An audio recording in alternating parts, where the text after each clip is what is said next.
Yahya bin Syaraf An-Nawawi rahimahullah ta'ala.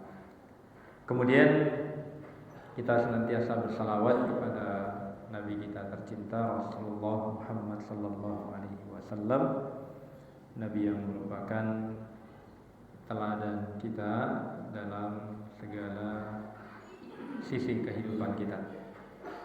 Jamaah yang dimuliakan oleh Allah Subhanahu wa taala, malam hari ini kita lanjutkan pembacaan kitab kita ini, dan alhamdulillah pada pertemuan yang lalu kita sudah menyelesaikan hadis ke-134 ya, atau 135 ya. Dan malam ini kita lanjutkan pada hadis ke-136 atau hadis ke-20 dari bab yang ke-13. Hadis ya, atau al-ishrun, hadis yang ke-20 dari bab yang ke-13, babun fi bayani kasrati turuqil khair. Ini bab yang menjelaskan tentang banyaknya jalan-jalan kebaikan. Anhu, dan darinya, yaitu yang meriwayatkan hadis sebelumnya, yaitu sahabat yang mulia Jabir ibnu Abdullah radhiyallahu anhu qala, dia berkata, arada Banu Salamata an yantaqilu qurbal masjidi fabalagha dzalika Rasulullah sallallahu alaihi wasallam faqala lahu. Jadi Jabir bin Abdullah menceritakan bahwasanya Banu Salamah ya, salah satu kabilah dari kalangan Ansar, sahabat-sahabat yang berdomisili di Madinah, itu ingin pindah ya, dekat dari Masjid Nabawi. Jadi rumahnya sebelumnya agak jauh, kemudian menginginkan untuk pindah berdekatan dengan Masjid Rasulullah sallallahu alaihi wasallam. Fabalagha dzalika Rasulullah sallallahu alaihi wasallam, dan berita ini pun sampai kepada Rasulullah sallallahu alaihi wasallam. Faqala lahum, Rasulullah sallallahu alaihi wasallam pun mengatakan kepada mereka, innahu qad balaghani annakum turiduna an tanqadu qurbal masjidi. Ya, Rasulullah mengatakan, telah sampai kepada saya berita bahwasanya sesungguhnya kalian ingin berpindah ya, atau ingin pindah dekat dari masjid. Faqalu, Banu Salamah mengatakan, na'am ya Rasulullah, betul kami ingin pindah. Qad aradna dzalik, kami menginginkan itu.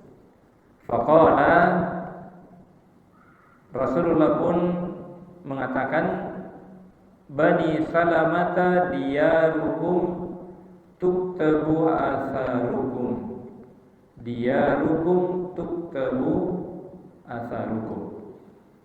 Rasulullah mengatakan kepada Banu Salamah, wahai Bani Salamah, diyarukum, rumah-rumah kalian yang jauh itu, tuktabu asarukum, langkah-langkah kaki kalian itu akan dicatat sebagai pahala. Sampai Rasulullah mengulang 2 kali, diyarukum tuktabu asarukum, rumah-rumah kalian yang jauh, langkah-langkah kalian itu ditulis sebagai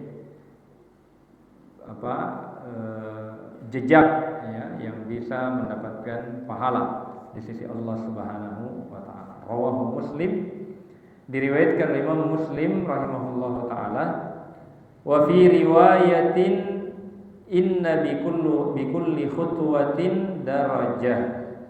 Rawahu Muslim wa rawahu al-Bukhari aidan bimaknahu an riwayati Anas radhiyallahu anhu. Dalam riwayat yang lain disebutkan, inna bikulli khutwatin darajatan, sesungguhnya di setiap langkahmu itu diangkat derajatmu di sisi Allah Subhanahu wa taala.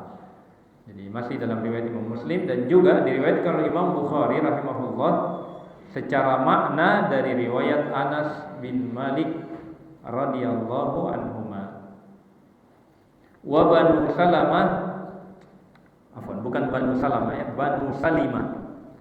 Wa Banu Salimah bi kasril lam qabilatun ma'rufatun minal ansari. Banu Salimah, yaitu dengan lam yang berbaris kasrah, Salimah, itu adalah qabilah ma'rufah minal ansar. Adalah satu qabilah, satu suku yang terkenal dari kalangan sahabat-sahabat Al-Ansar radhiyallahu anhum. Wa atharuhum ay khutahum. Atharuhum yang kita sebutkan dalam riwayat yang pertama, atharuhum ya, atau atharukum artinya jejak langkah kalian, yaitu bekas-bekas langkah kalian itu ditulis, dicatat di sisi Allah sebagai pahala. Jadi hadis ini ya diriwayatkan Imam Muslim dan juga Imam Bukhari secara makna dari sahabat yang mulia Anas bin Malik radhiyallahu anhu. Gharibul hadis. Jadi di sini penulis kitab Bahjatun Nadhirin menyebutkan ada 3 pelajaran yang bisa kita petik dari hadis ini. Yang pertama adalah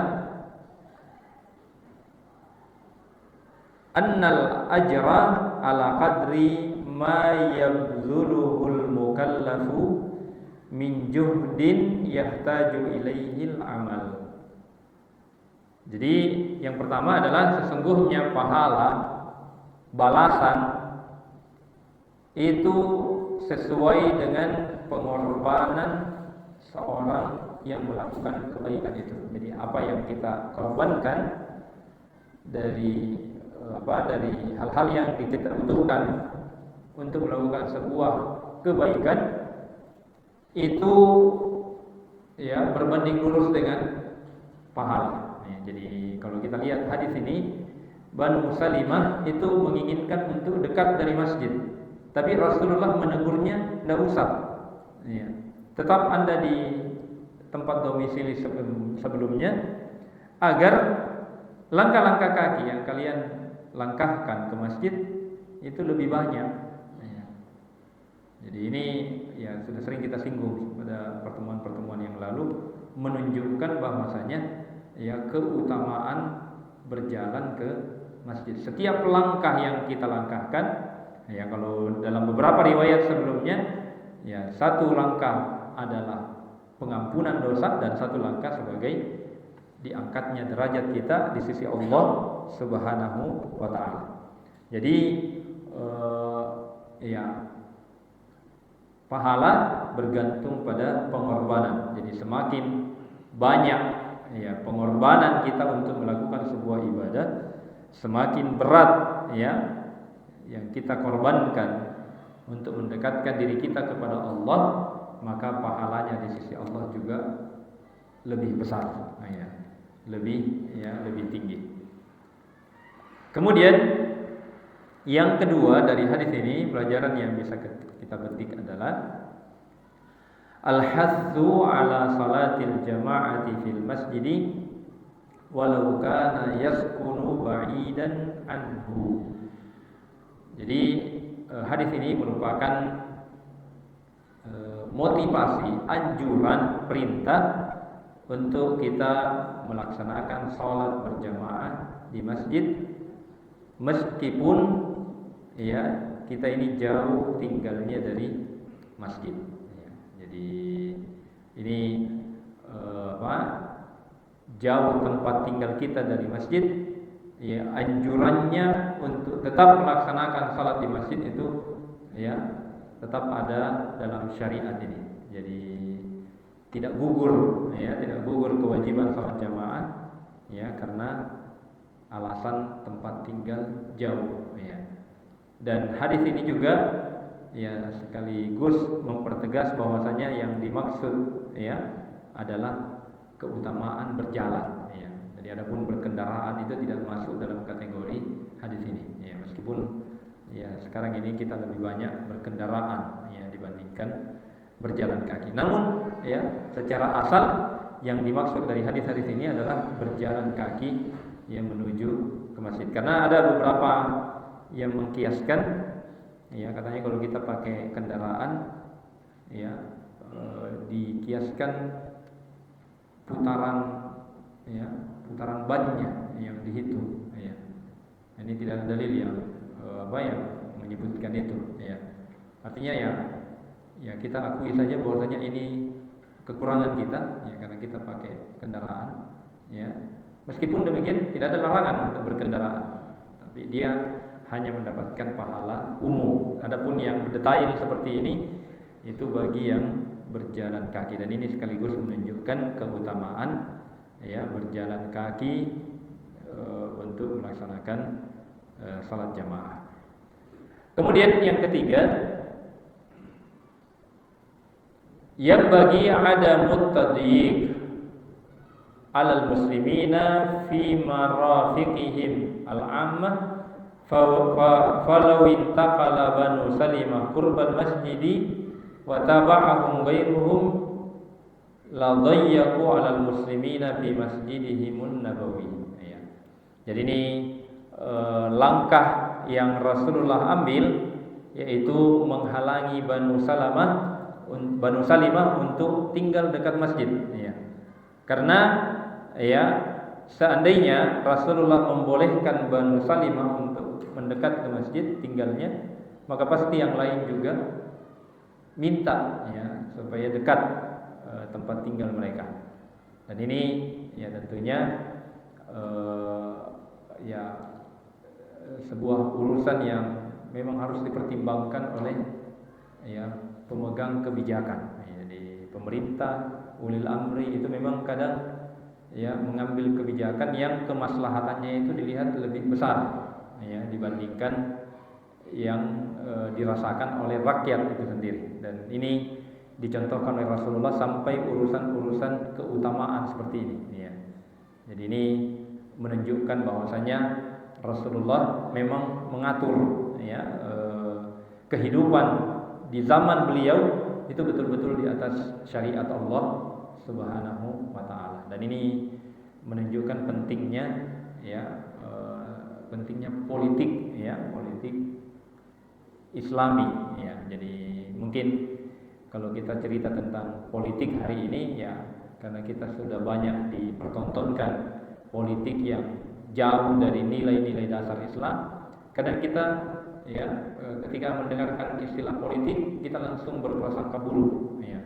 Padahal sebenarnya dalam Islam ada dikenal istilah politik Islami ya. Ada as-siyasatus syar'iyyah ya, ada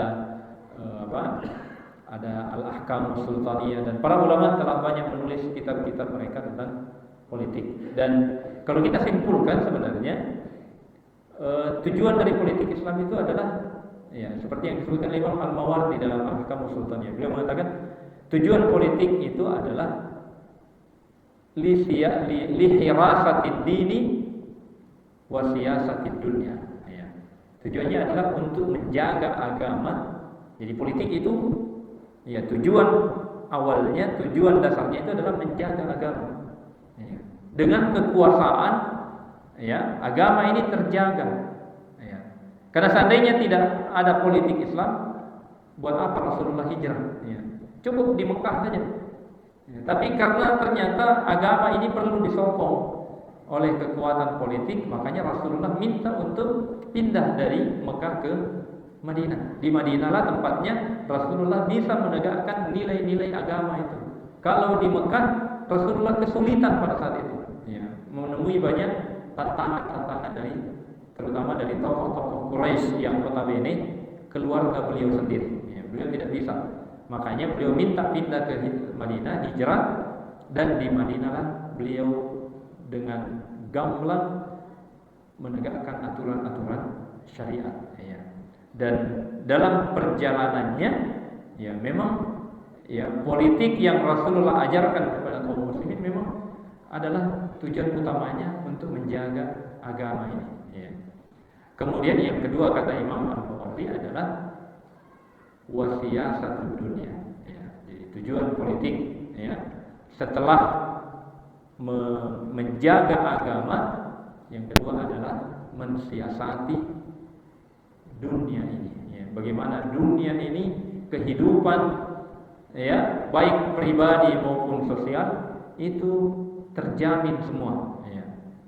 Jadi bagaimana ya ekonomi ya. Jadi pemerintah ya atau politik itu punya peran penting dalam menstabilkan ekonomi ya. Sehingga di zaman Rasulullah SAW itu sangat tegas ya Rasulullah terhadap kecurangan itu ya. Jadi beliau masuk ke pasar, beliau kasih masuk ya, dia lihat, Rasulullah melihat ada karung yang kurmanya itu cantik sekali bagian atas, berkualitas kan. Tapi beliau curiga dan beliau pun masukkan tangannya di tengah-tengah. Ternyata didapati di tengah karung justru kurma yang busuk, yang tidak berkualitas. Dan di sinilah Rasulullah yang kita kenal hadis ya, sering kita dengar, man ghasyana falaisa minna. Siapa yang mencurangi kami, maka dia bukan dari golongan kami. Ya. Jadi bayangkan jemaah sekalian, ya, tanggung jawab seorang pemimpin untuk menstabilkan itu, ya, menstabilkan ekonomi. Ya. Jangan ada kecurangan, timbangan, sampai Rasul mengingatkan bahwasanya ada satu kaum, ya, dari kalangan para nabi yang dibinasakan oleh Allah karena bermain di timbangan, ya.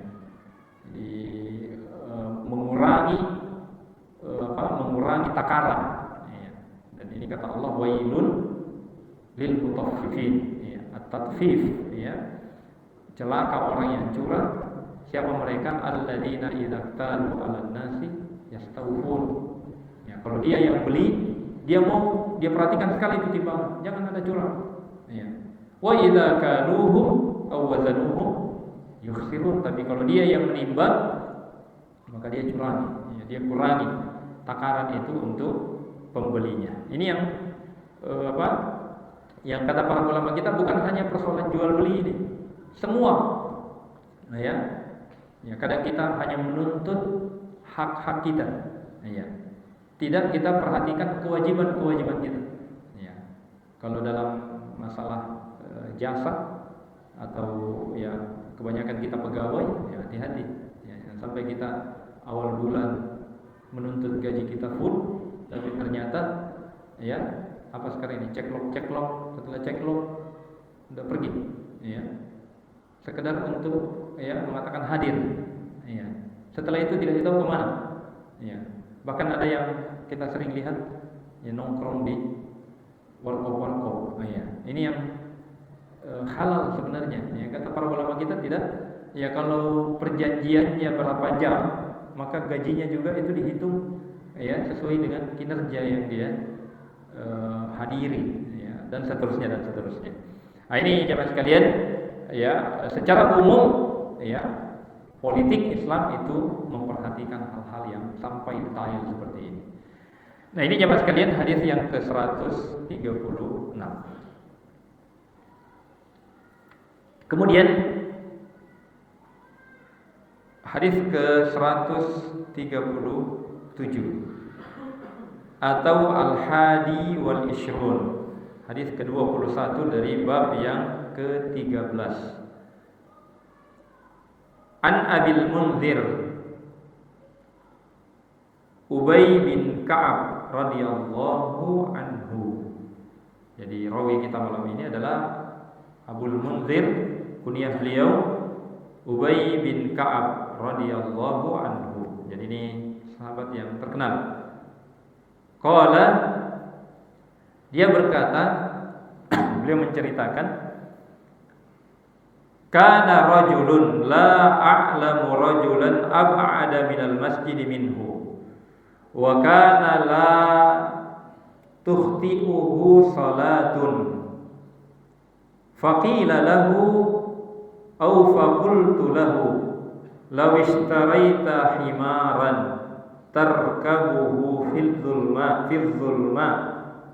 atau fil zulma wa fir ramdha faqala yasurruni anna manzili ila jambil masjidi inni uridu an yuktabali mamshaya ilal masjid wa ruju'i idza raja'tu ila ahli. Faqala Rasulullah sallallahu alaihi wasallam qad jama'a Allahu laka dzalika kullahu. Rawahu Muslim. Wa fi riwayatin innalaka mahtasabta. Dari kisah yang disebutkan oleh Abul Munzir Ubay bin Ka'ab radhiyallahu anhu, dan ini juga sudah sering kita singgung. Beliau menceritakan bahwasanya ada seorang laki-laki dari kalangan sahabat Rasulullah sallallahu alaihi wasallam. Jadi kalau kalau dikatakan rajulun, ya, dia pakai apa itu ya? Dhammatain. Ya, apa bahasa Indonesianya itu? Artinya dia tanwin, ya. Dia rajulun, bukan ar-rajul, tapi ar-rajulun. Itu dalam ilmu hadis disebut mubham. Orangnya tidak disebut namanya. Ya. Mungkin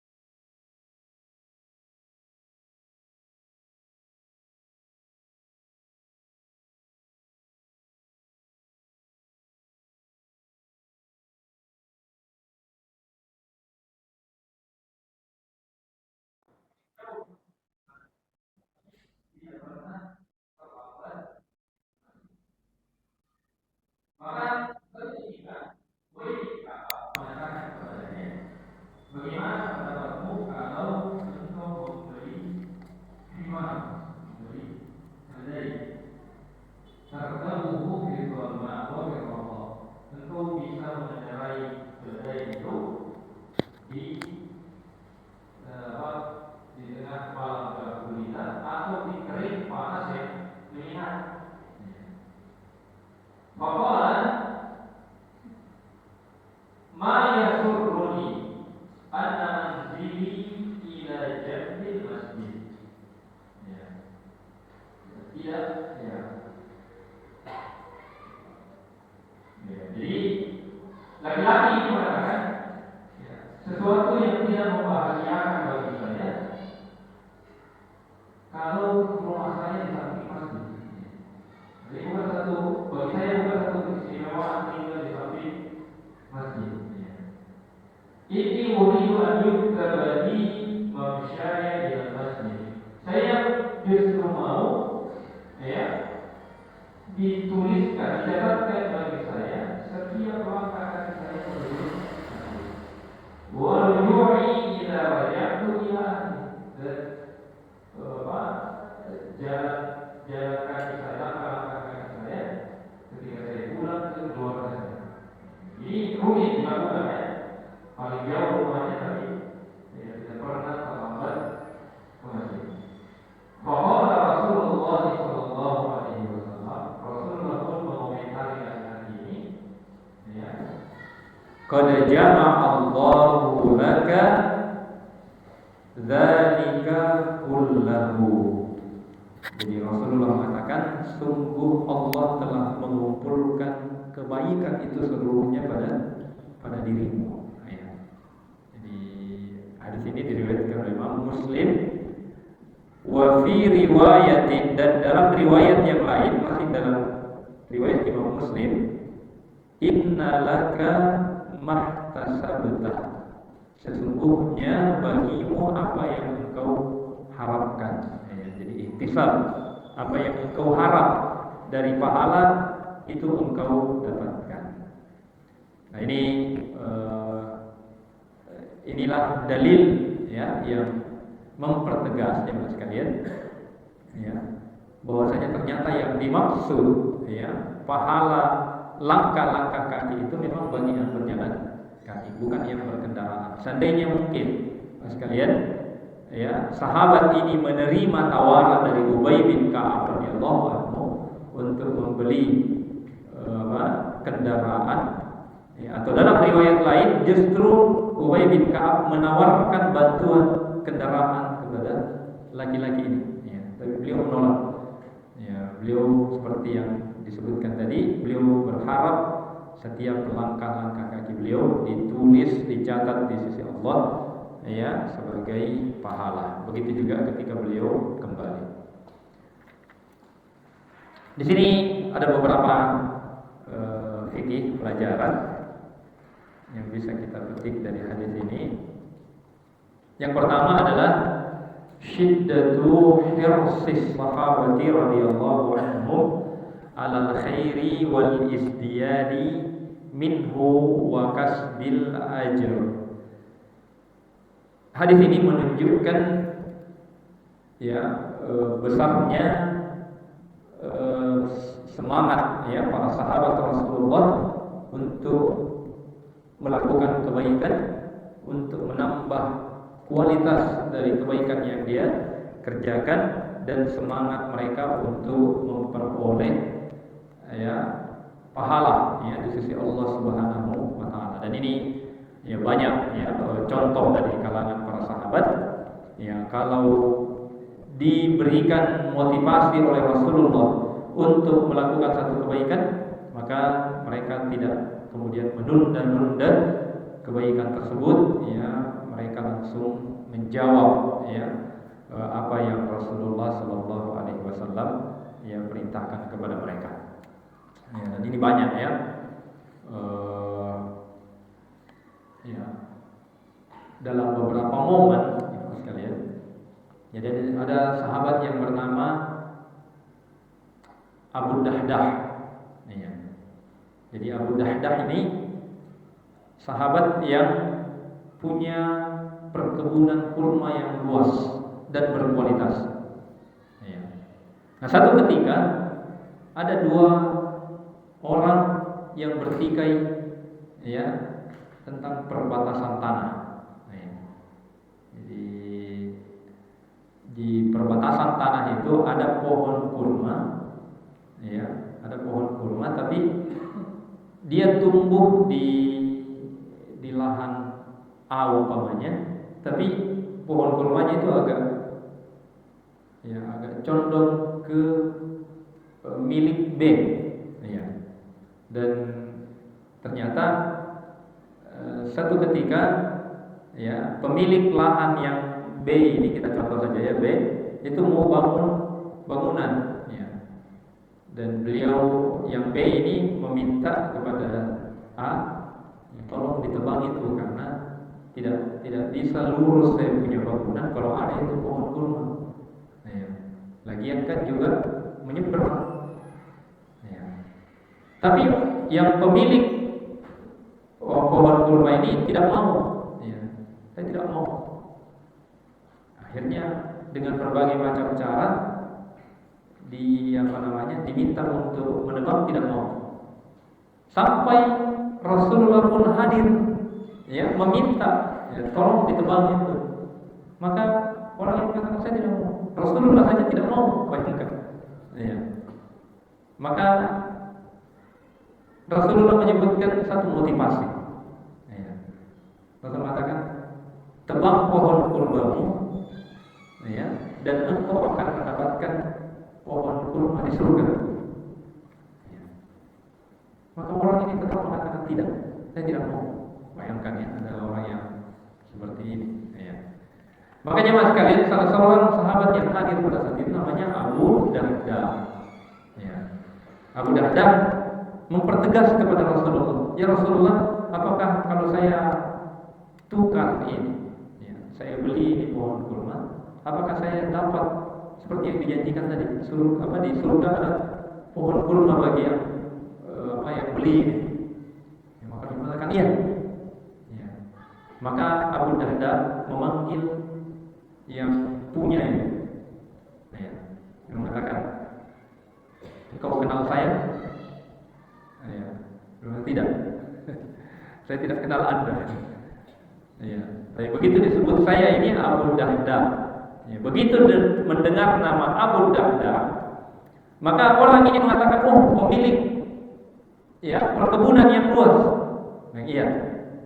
Maka dia mengatakan, "Engkau tahu saya punya perkebunan?" Nah, iya. "Saya tahu. Ambil semuanya itu, kasih saya ini." Nah, iya. Di dalamnya itu dalam riwayat disebutkan ada situmi'ati nakhlah.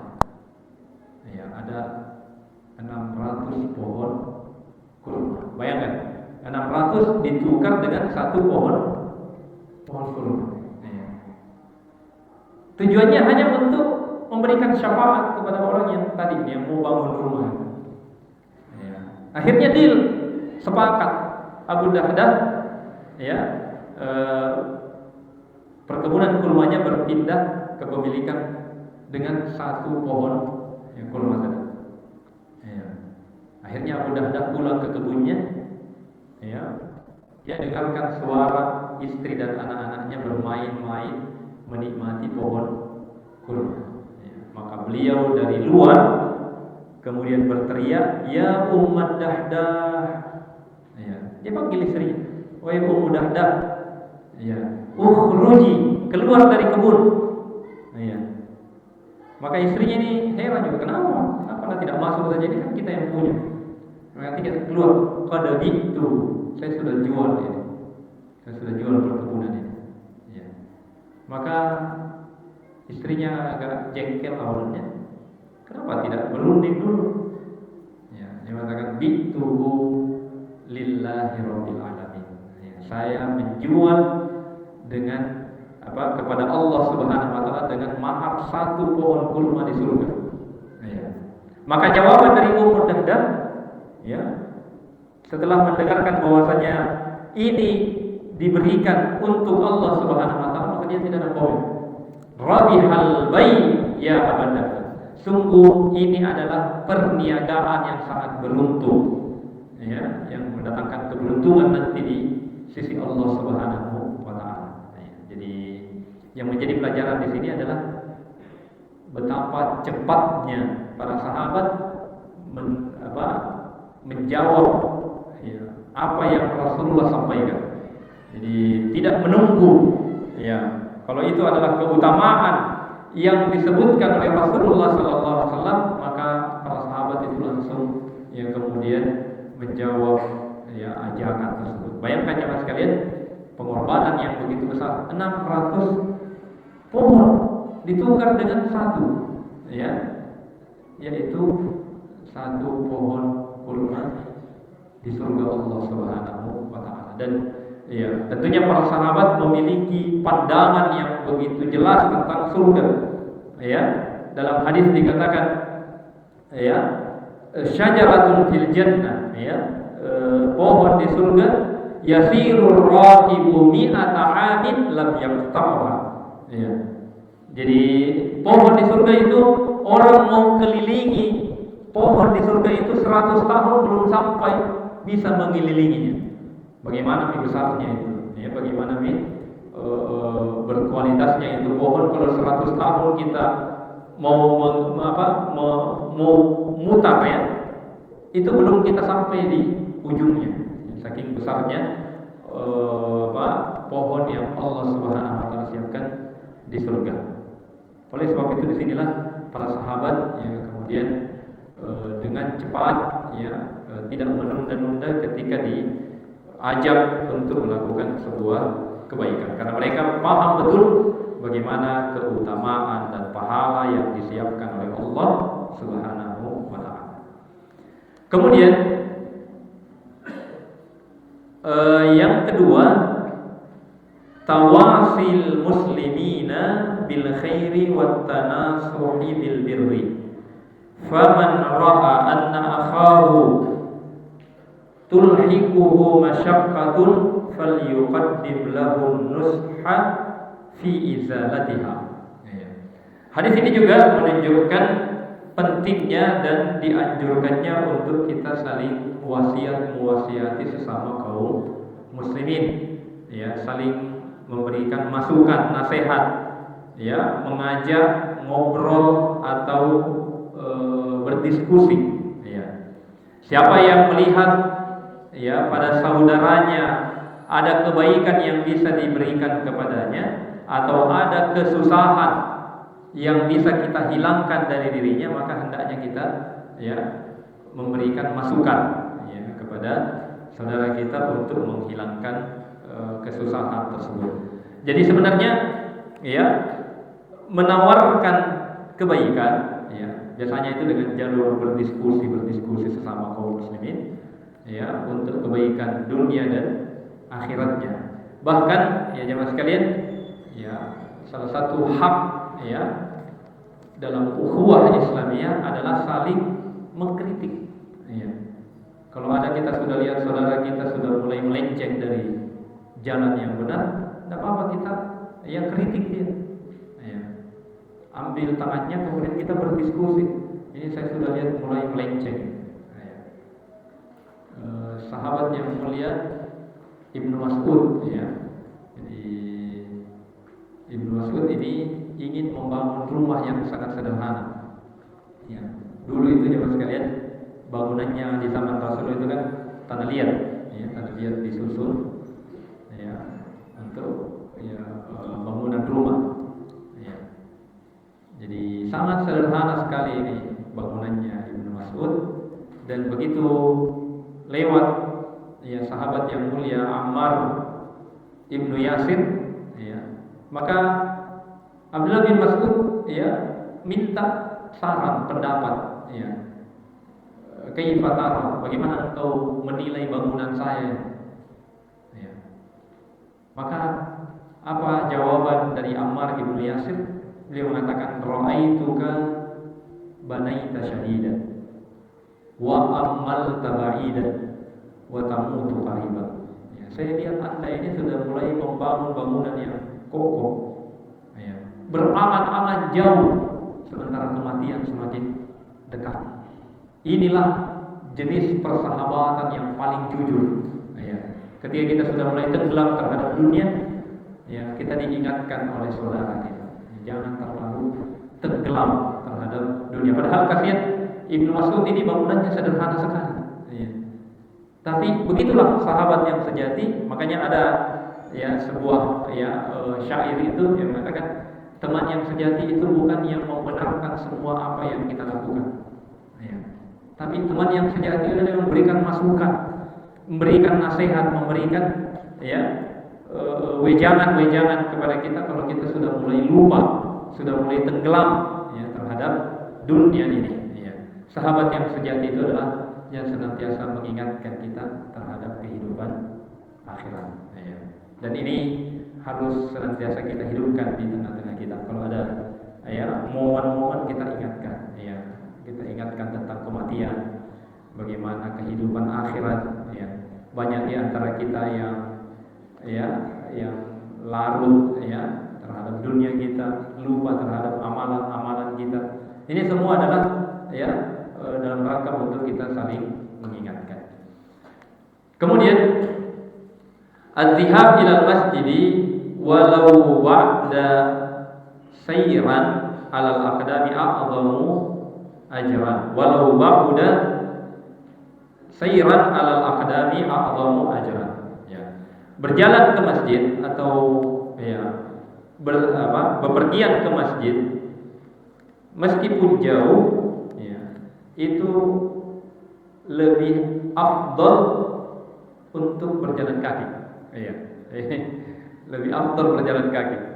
Seandainya ada yang jamaah kita dari jauh rumahnya dan berjalan kaki, itu lebih afdal, ya, daripada kita berkendaraan, ya. Meskipun ini agak berat, ya, tapi kalau mau diamalkan, ternyata sahabat, ya, sahabat yang disebutkan kisahnya ini itu juga ditawari untuk berkendaraan, tapi lebih memilih dengan ya keyakinan bahwasanya setiap langkah yang dia langkahkan itu dicatat di sisi Allah Subhanahu wa taala. Jadi lebih besar memang pahalanya.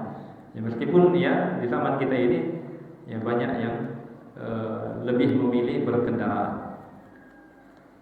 Kemudian Inna Allah Ta'ala yaktubu mamsyal abdi kullahu. Ya, sesungguhnya Allah Subhanahu wa taala mencatat semua langkah kaki hamba-hambanya. Ya. Jadi kalau dilangkahkan ke tempat kebaikan, maka pahala yang menanti dia.